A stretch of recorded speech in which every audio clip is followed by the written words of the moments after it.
rencanamu Tuhan di dalam hidupku. Walau ku tak tahu dan ku tak mengerti semua jalanmu.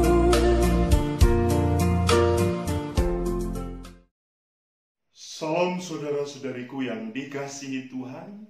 Salam jumpa kembali dalam renungan harian Santapan Jiwaku. Dan hari ini kita kembali berjumpa, dan semoga saya menjumpai Anda dalam keadaan sehat walafiat. Dan kita bersyukur untuk semua berkat yang telah kita terima hari ini. Saudara-saudari, kita diundang untuk mendengarkan firman Tuhan hari ini dari Injil Lukas bab 10 ayat 38 sampai 42. Marilah kita bersama-sama mendengarkan firman Tuhan. Inilah Injil Yesus Kristus menurut Lukas.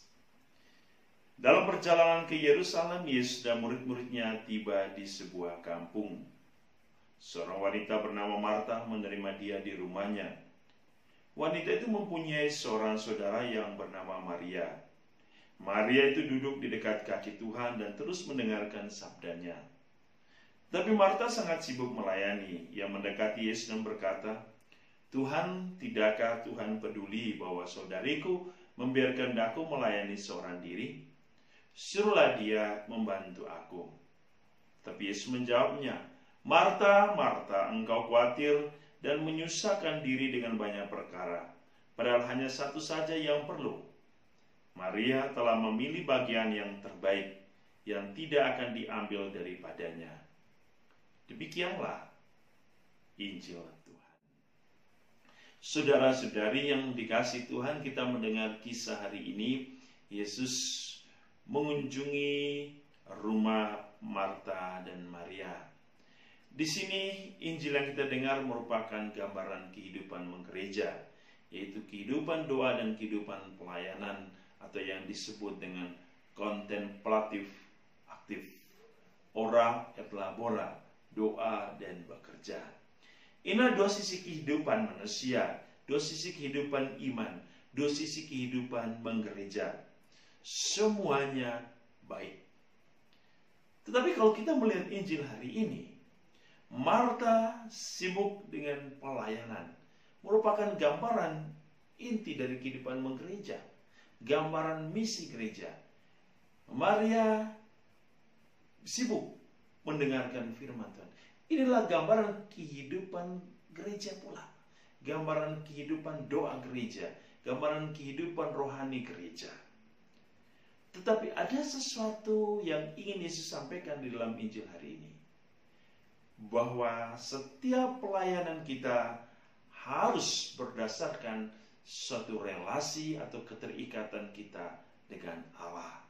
Atau dengan kata lain, pelayanan kita merupakan suatu perwujudan keakraban atau relasi dengan Allah. Mendengarkan Allah adalah hal pertama yang harus kita lakukan sebelum kita melayani, supaya perwujudan di dalam pelayanan, apa yang kita lakukan di luar, merupakan satu hakikat atau esensi dari kesatuan kita dengan Allah. Oleh karena kita mempunyai relasi dengan Allah. Sehingga ketika kita melayani, yang kita bawa adalah Allah sendiri. Yang kita bawa adalah sukacita Allah. Yang kita bawa adalah sukacita dari firman Tuhan itu.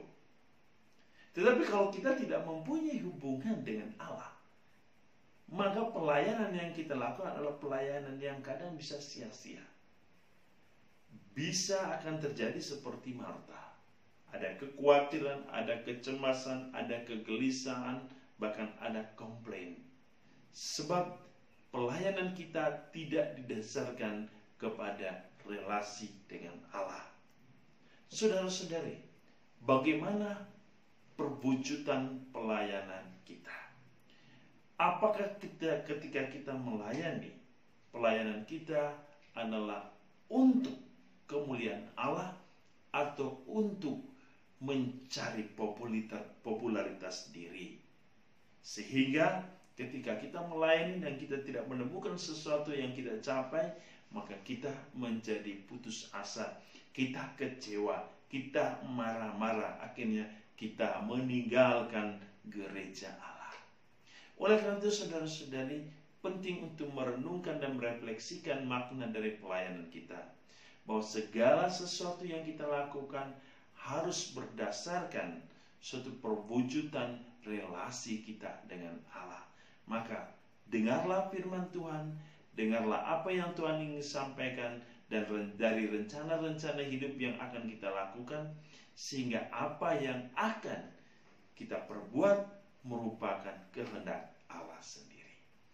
Tuhan memberkati kita dalam seluruh pelayanan kita dengan berkat-Nya yang berlimpah. Dalam nama Bapa, Putra, dan Roh Kudus. Amin.